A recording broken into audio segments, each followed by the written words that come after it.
سلامونه او نیکې هیلې هیلهمند یم چې جوړ او روغ به یاست. نن تاسو ته د پاکستان د عملاتو په هکله باندې خبرې کوم چې ولې بار بار پاکستان غواړي چې دغه حملې په افغانستان کې جریان ولري او دغه د پاکستان دپاره یې ګټې څه ده او د پاکستان دپاره یې تاوانونه څه دي. نن په دغه هکله باندې خبرې کوم. دغه ویډیو که څه ډېر وځنډېدل، ستونزه دا وه چې تحقیقاتي یو څه وخت وغوښت د دې موضوع په صحیح ډول سپیناوی ماته پیدا کړي او په دې ویډیو کې ډیر روښانه پیغام به وځي انشاءالله. تاسو به هم کنه زه پر موضوع باندې خبرې کوو او تر اضافي خبرې دي. اصلي ستونزه دا ده چې کله هم جمهوریت سقوط وکړو، جمهوریت په دې خاطر سقوط وکړو چې امریکایان د دې ځای څخه باید خپلې پښې سپکې کړې وای، ځکه په اوکراین کې هلته جګړه شروع کېدل او امریکایان د هغې جګړې څخه مخکې تر مخکې خبر وه او همدا ډول باندې چین پر تایوان باندې حمله کوله او د دې جګړې څخه هم امریکایان خبر وه او امریکایان په دې پوهېدل که په افغانستان کې پاتې سي دلته په جګړې کې ښکېلېږي او بیا هغه جګړې د لاسه ځي او مصارف بیا هم ډېر سي. نو په همدې خاطر باندې ژر تر ژره یې دا کیسه ختمه کړه او حکومت یې ځکه اوسني حاکمانو ته وسپارلو چې په تېرو حاکمانو کې هیڅ داسې د باور سړی نه و. د مثال په ډول باندې شمالي ټلواله چې وه هغه ټوله د پیسو د ګټو خلک وه چې کله چا پیسې ورکړې وې د هغه خواته کله عربستان سره ناست و، کله د ایران سره ناست و، کله د روسیې سره ناست و، کله د امریکایانو سره ناست و. هیڅ سوري معلوم نه وو. په همدې ډول باندې پر دوستم باندې هم باور نه و، ځکه چې دوستم زیاتره د ازبکستان تر اثر لاندې و او ازبکستان چې دی مستقیمه د روسیې تر اثر لاندې دی. په همدې ډول باندې که راسو هزاره رهبرانو ته هغه د ایران تر کنټرول لاندې وه. په همدې ډول باندې که موږ بعضې پښتانه رهبران ته راسو هغه هم پر سر برابر نه وه او هغه هم خپل داسې وضعیت یې نه درلودل چې دوی اوس وایي دلته د امریکا هغه کوم منافع چې دي هغه دلته خوندي وساتل سي. نو د همدې امله دلته په امریکایانو همدا تصمیم ونیولو چې دلته حکومت مستقیمه دوی ته وسپارلو او په دې باندې یو بله ویډیو جوړوم او ټول توضیحات یې هم به تاسو ته درکړم. خو د هغه جمهوریت تر سقوط وروسته چې کله هم د هغه اولې اونۍ څخه چې په دویمه اونۍ کې د چین هیات بیا طالبانو سره لیدنې شروع کړې، تر ننه پورې د طالبانو لیدکاته د چینایانو سره دومره ډېرې سوي دي چې د نړۍ د هیڅ هیواد سره هم دومره ارتباطات ډېر سوي نه دي. چینایان غواړي چې مس عینک ترلاسه کړي، چینایان غواړي چې د افغانستان لیتیم ترلاسه کړي، چینایان غواړي چې د افغانستان آهن ترلاسه کړي. د افغانستان ټولو ذخایر ته یې دلته سترګې تړلې دي او افغانستان هغه د ذخیرو څخه ډک هیواد دی چې نور هیوادونه په همدې ډول باندې یعنې لاس پر وهل سوی نه دی، ټوله ذخیرې داسې پټ پاته دي. نو د همدې امله امریکا په هیڅ صورت نه غواړي چې دا کار په افغانستان کې وسي. نو له همدې امله دا کوم بار بار حملات چې کیږي د پاکستان په ترو باندې او پاکستان په ترو باندې چې کیږي، د پاکستان یو خبره تاسو باید په ذهن کې ولرئ، د پاکستان ټوله رادارونه، ټول دفاعي سیستمونه چې دي هغه ټوله د امریکایي دي او اروپایي دي چې امریکایانو او اروپایان ورته اجازه ورنه کړي، دوی حتی یو تیاره هم نشي کولی چې پرواز وکړي. د بعضې صحیح دی، بعضې وایي چې دا د پاکستان ساخت جیټ و چې راغلی ده. د پاکستان ساخت و صحیح ده، مګر ټکنالوژي د کوم ځای وه؟ کوم سافټویر چې په دې کې استعمالیږي هغه سافټویر هارډویر خو به جوړ کړي، سافټویر یې دوی د کوم ځای کوي؟ ټول سیستم امریکایي و، د اروپایي دی. نو له همدې امله کوم کار چې پاکستان کوي یوازې د ستنې سر حرکت هم د امریکا او د هندوستان تر مشورې نه اوړي. دغه تیر بار بار عملات چې دي د تروریستي په نامه باندې تروریستانو د ځپلو په نامه باندې راځي، اصلي ستونزه همدغه ده چې اوسني حاکمانو ته دا پیغام ورکوي چې ډېرې پښې مه غځوئ، هغه خپل د کمبلې په اندازه باندې پښې وغځوئ. که څه دغه موضوعات بار بار د اوسني حاکمانو سره د قطر د برخې سیاسي برخې څخه شریک شوي دي، ځکه چې په آسیایي هیوادو کې امریکا چې دی دوه ډلې لري.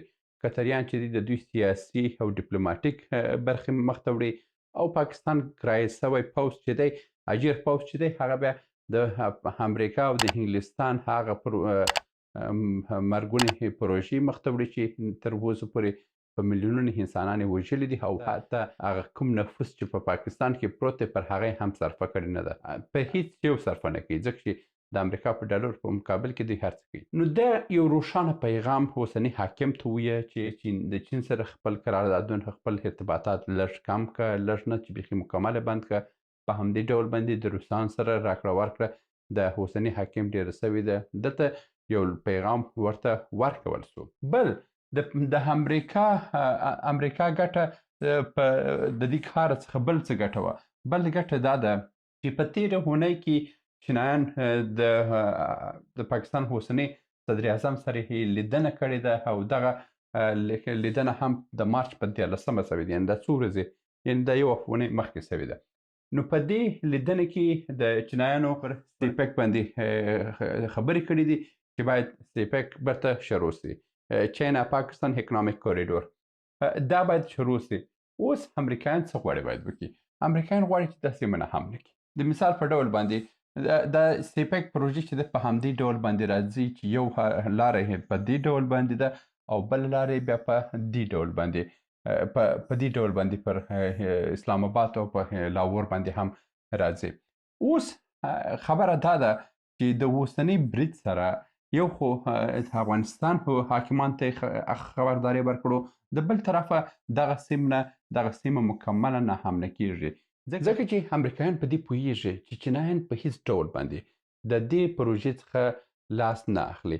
نو د دې پروژې د مخنیوي په خاطر باندې یوازینۍ لاره همدا ده چې دغه سیمه مکملا باید نه حمله سي. او اوس خو جګړې تر سواته راوښتې دي، خو هغه د جګړې راغلي دي پېښور او دې منطقو ته راغلي دي، او که دا سیپک شروع سي دا جګړې به خامخا اسلام آباد، لاهور او دې منطقې ته به هم راځي او دا جګړې به لا شدیدې سي او دا سیپک به په پاکستان کې د ډیرو انسانانو سرونه وخوري. دلته یو لویه اقتصادي لوبه روانه ده په نړۍ کې. هغه که تاسو د دغه لوبې په هکله باندې یو بله ویډیو را روانه ده، نړیواله لوبه، په هغه کې انشاءالله چې ډېر موضوعات به زه تاسو ته تشریح کوم. دا څه منطقې د اوکراین د منطقو څخه د هغه طریقه ځي اروپا ته ځي، خو هغه منطقه یو خو نه هم نه ده، بل هم په ډېر کنګل منطقه ده، کال په 12 میاشتې واوره او ډېر یخني ده. بیا هم چینایان اوس پلان لري چې د قزاقستان د طریقې پر ازبکستان، ترکمنستان، ایران باندې هم یوه لاره یوسي. مګر دا ده چې چینایان دلته ډېره پانګونه کړې پر پاکستان باندې، په میلیاردونو ډالر یې پانګونه کړې ده او چینایان په هیڅ صورت نه غواړي چې د دې څخه لاس په سر سي، او که د دې څخه لاس په سر کېږي نو چینایان بیا دلته د پاکستان د امریکا منافع هم نه پرېږدي، بیا به د چین او د امریکا جګړه به په دې منطقې کې را شروع سي. یعنې دی وایي چین وایي چې دا منطقه زما هم نه کېږي، نو ولاکه ته هم په بند پیکش کې. یعنې دلته دا جګړه به لا دوامداره سي، پاکستان به ناامني ډېرې سي او دا جګړه به لا پراخه سي او په دې کې به ډېر انسانان ته مرګ ژوبله واوړي او اقتصادي حالات به لا پسې خراب سي. او دا هغه څه دي چې د پاکستان هاجر پوځ هم دغه کارو ته لمن وي او دا ورځ تر بلې دې اور ته موږ تاسو د وطني خبرې په لحاظ باندې تیل وراچي او په ککه یې چې دا اور باید روښانه سي، ځکه په دې باندې پوهیږي چې کله هم افغانستان کې بمباري کیږي د افغانستان سره همدا اوس داسې یاغي پوځ پروت دی چې د هر شي څخه تېر دی او هر کار هم کوي. نو د دې یاغي پوځ په خاطر سره دی وایي چې دلته هغسې خو هم ټي ټي پي شروع ده، راسه د ټي ټي پي به لا قوي سي او د ټي ټي پي د قوي کېدو سره به پاکستان هم دا منطقه به ناامن سي او د دې منطقې د ناامن کېدو سره دا ده چې د چین لاره به دې تودوخه اوبو ته مخنیوی وسي. دا چې دا منطقه بیا څه رقم کېږي، دلته هم ستونزه ده چې عراق نه امن دی، سوریه نه هم نه ده او آذربایجان او ارمنستان جنګجالونه شته. نو یوازې ترکیه ده او ترکیه هم چې تر ډېره د چین د منافع نه ساتي، هغه د امریکا منافع ډېر بهتره ساتي د چین د ترانسپورت موضوع مې د واخان په هکله باندې تاسو ته ویلې ده. هغه په کلیوال پښتو یوټیوب چینل کې شته. تاسو هلته هغه وګورئ. هغه لیدو سره به دا ستونزه تاسو ته ډېر روښانه سي. دا و داس یو لنډه ویډیو چې نن مې تاسو ته وړاندې کړه. خبره دا ده چې مخکې مې هم تاسو ته ویلي وه چې دا 40 کاله جګړه چې ده ټوله پر تجارت ده. نه د اسلام ده، نه د کافر ده، نه د عیسوي ده، نه د یهودي ده. دا جګړه ټوله تجارتي جګړه ده چې زموږ باندې روانه ده، او دا 40 کاله چې میلیونونه انسانان موږ د لاسه ورکړي دي، د همدې امریکا، روس او چین د تجارت په خاطر مو د لاسه ورکړي دي، د دوی د قدرت په خاطر مو د لاسه ورکړي دي. او دا چې نور هم موږ انسانان د لاسه ورکوو، او دا به هم یوازینی دلیل د چین، امریکا، روس د تجارت او د قدرت په خاطر به موږ د اسلام او د بل په نامه باندې موږ خپل ځوانان د لاسه ورکوو.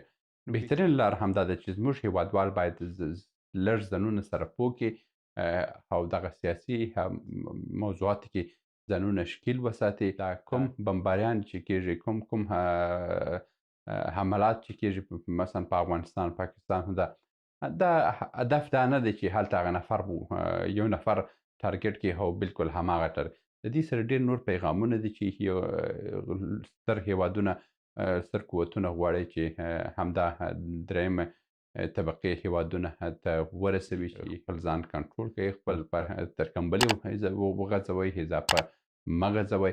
نو اوس زموږ دپاره څه ده؟